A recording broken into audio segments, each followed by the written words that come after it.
There are icons across our state and beyond, landmarks, places that define our communities. These buildings are more than concrete and steel, but are places where we gather to worship, to reflect, to work and build businesses, places where we can improve our communities. And behind these structures are the people who build them. For over 100 years, Lippert Brothers has been an anchor in their community, building more than buildings, but a company built on integrity and fairness, pride in their work.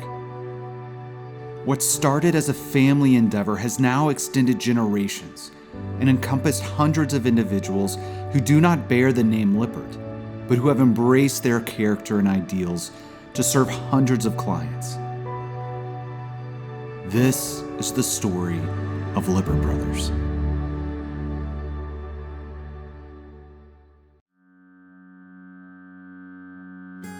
The fog of the Great War had begun to lift by 1920 in Boone, Iowa. Two farm boys, Walter and Eric Lippert, who had completed degrees in their service to their country in World War I, saw opportunity in central Iowa, and their life on the family farm would prepare them to begin their new venture. They had a hard work ethic to begin with, and that's what you would expect if you know anybody that grew up on a farm, that they're hard workers and they know how to get things done. They had both learned masonry training from their father, who was a farmer for the most part, but he also did bricklaying on the side. They built the company up, grew in its capacity from starting out with small home additions and remodels, sidewalks, and some street work, to actually getting into larger scale buildings, pursuing a lot of churches throughout the Iowa area.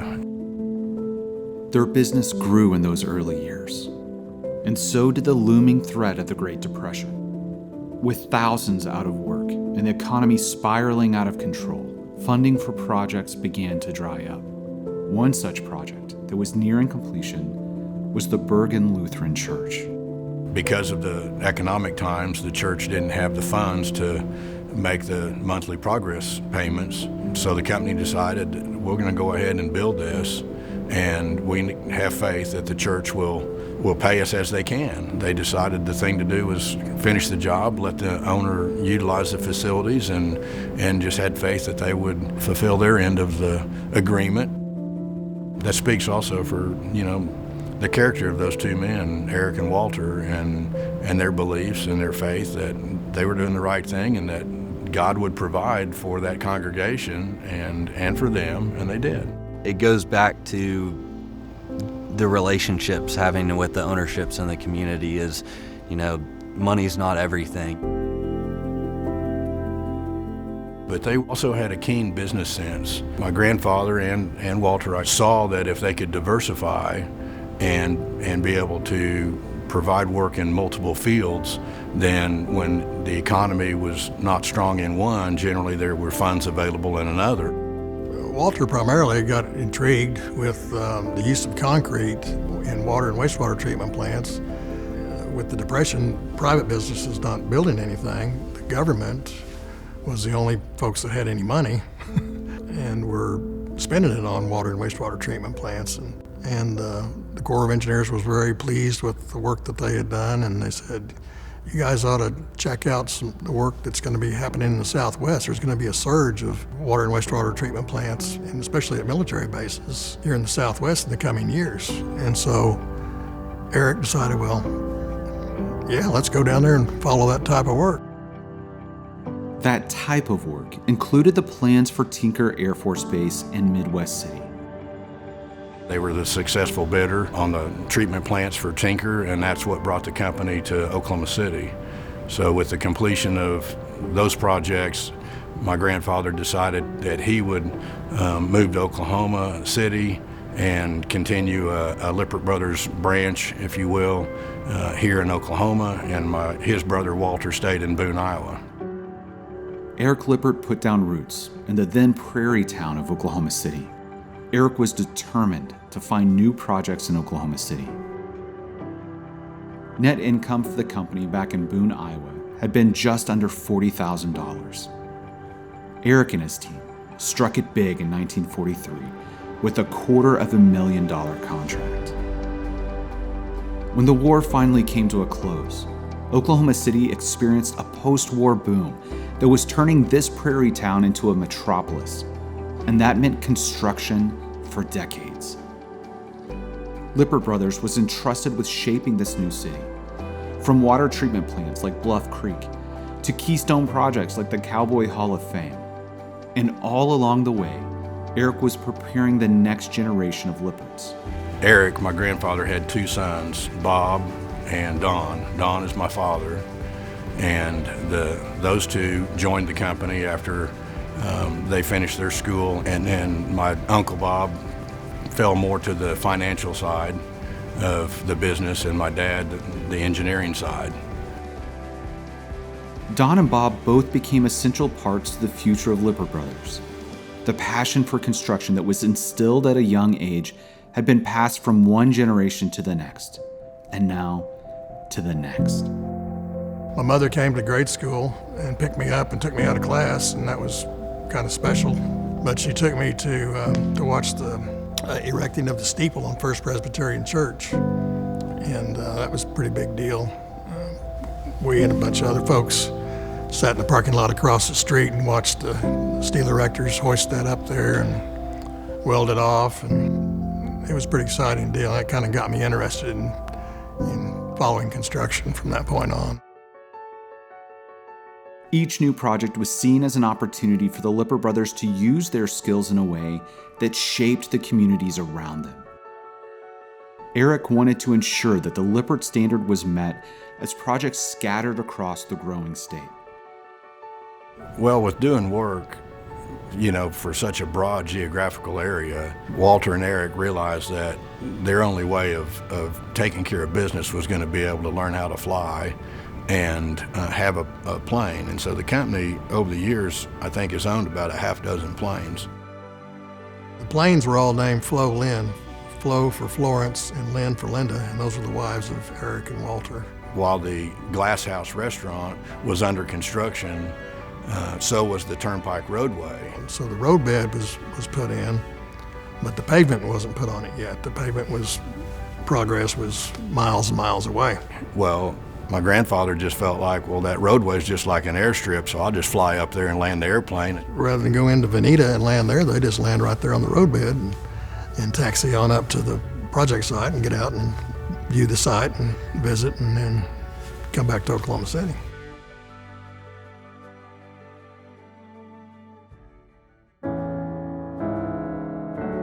The early 60s brought one of Lippert Brothers' most unique projects, the Citizens Bank Tower, a project that would forever change the skyline of Oklahoma City and would impact Lippert Brothers as well. They had been working with the development team, the owners that were going to construct the Citizens Tower. So they had things all lined out, ready to possibly just sign that final contract and move forward. And my grandfather passed away. At the age of 64, Eric left the growing company in the hands of his two sons, Bob 39 and Don 36. Those individuals that were, developing the project expressed some concern to my dad. And so the men that were the developers of the project called my dad in to their office and said, Don, you're a young buck kid, you're only 36 years old. Are you going to be able to finish this project for us? My dad just responded and said, the men that were assigned to the project are still with the company and we have the capacity. Even though Eric has passed, the guys that were going to do the work are still here. And so we're going to move ahead. And evidently they said that's all we need to hear. And so that's how it went, and the project carried forth. It's quite a wake-up call to be going through that personal loss and then be challenged with that question or concern. But I think it just spoke for Dad's ability and confidence that we'll move through this, you know. Tough times are there, and they're always going to be there, but we'll just take it one challenge at a time and move forward. He was a great leader. He was always calm.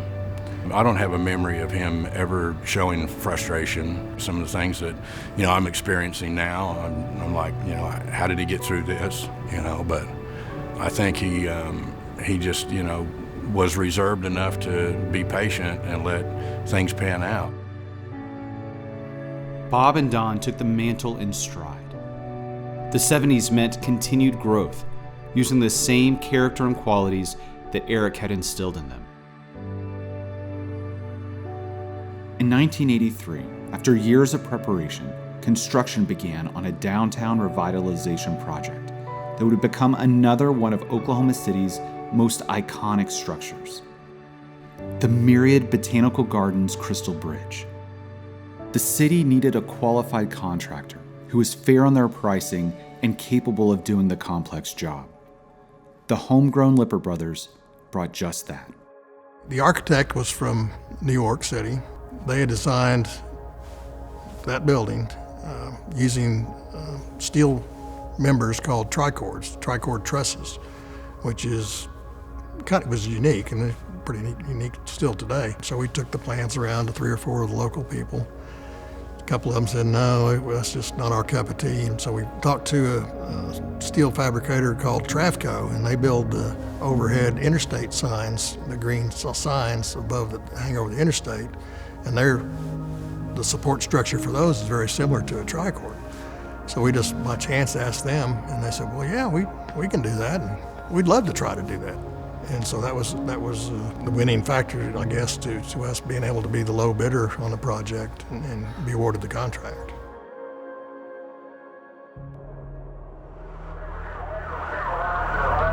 Terror in the heartland.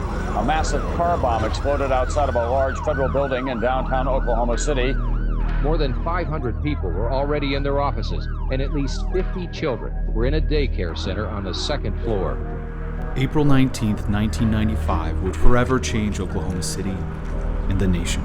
The fire crews and the various emergency crews are trying to get in, but we keep getting reports that there may be other devices.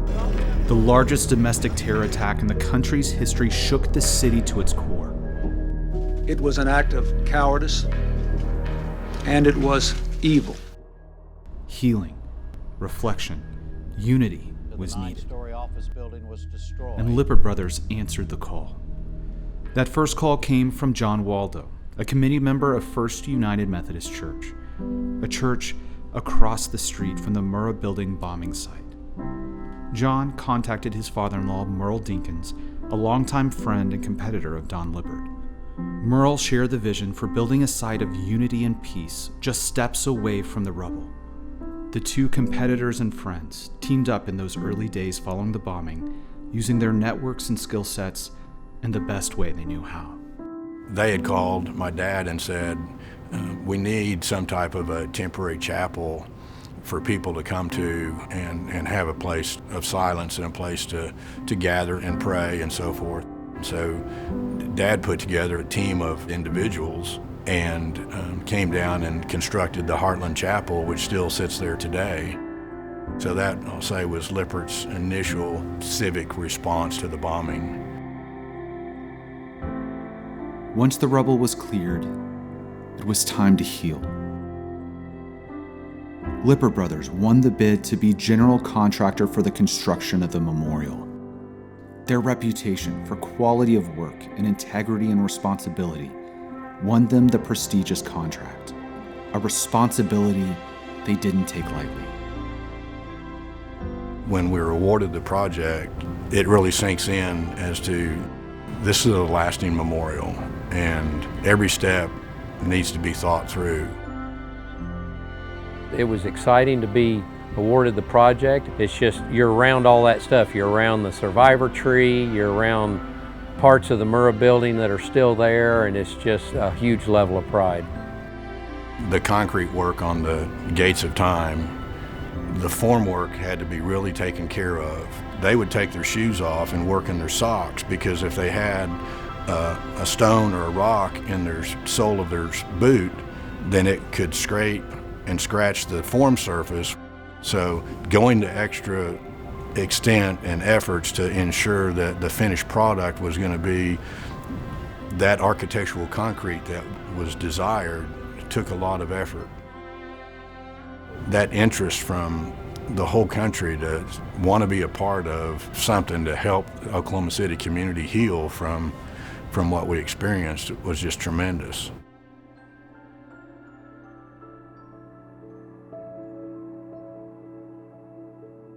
There are Lippert Brother projects dotted across the state, shaping our communities.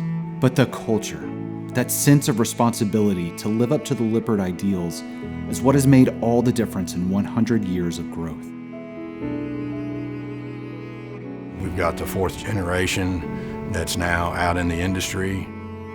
My son Shelby has joined the company, and so I'm confident that the company will continue on. It's not the first time there's been transitions in generations, and now we've been set up and really been given the roadmap, and all we have to do is continue to follow that roadmap. You progress a little bit and you evolve, but your core values and the way that you operate and you treat people, they have to stay the same. After all the training they've provided us and given us the roadmap in order to have the company succeed as is, I'm confident that we will keep the company going on as successful as it has. Really looking forward with Shelby, the fourth generation, and the apple doesn't fall far from the tree. Shelby is very intelligent, he's very organized, he has what it takes, and he still has those same values.